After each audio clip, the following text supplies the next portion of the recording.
चालू आहे जय जवान जय किसान, पण काही काही लोकांचा कोणता नारा चालू आहे, मर जवान मर किसान.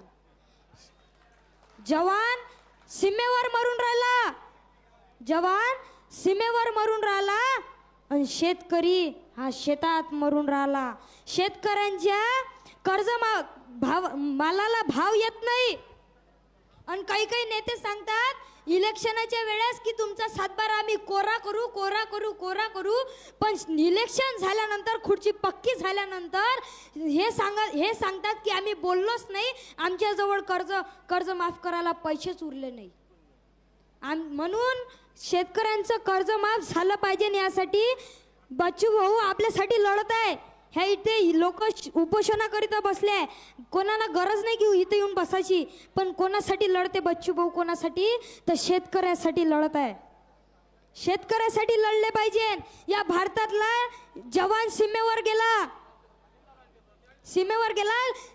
जवानाचं जीवन कसं असते, अकोल्यातली गोष्ट आहे. ज्या वेळेस 35 जवान शहीद झाले त्या एक जवान अकोल्यातला होता आणि त्या अकोल्यातली गोष्ट एक पत्रकार त्या शहीद झालेल्या त्या जवानाच्या वडिलांकडे जाते आणि सांगते तुमचा मुलगा एकुलता एक मुलगा होता, हा वारला, तुम्हाला कसं वाटते.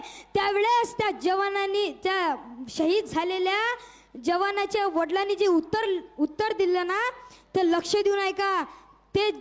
ते वडील म्हणाले की माझा मुलगा गेला याचं मला दुःख मला वाटते, माझा एकुलता एक मुलगा गेला याचं दुःख मला वाटते, पण माझा मुलगा या भारत देशासाठी गेला याचा सर्वात मोठा मला अभिमान वाटते, याचा सर्वात मोठा मला अभिमान वाटते. हे असते शहीदाचं जीवन. आणि शेतकरीचं जीवन काय आहे. एका नेत्याला विचारलं की शेतकरी आत्महत्या, महाराष्ट्रात आत्महत्या चालू आहे, याच्यावर काय बोलणार तुम्ही. त्यावेळेस त्यांनी सांगितलं की शेतकरी दारूच्या मागे गेला, शेतकरी प्रेम प्रकरणाच्या मागे गेला.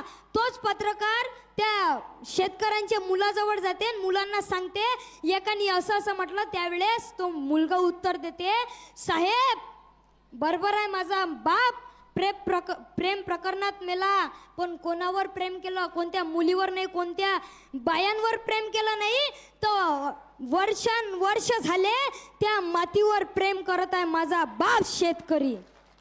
म्हणून शेतकऱ्याची कदर करा.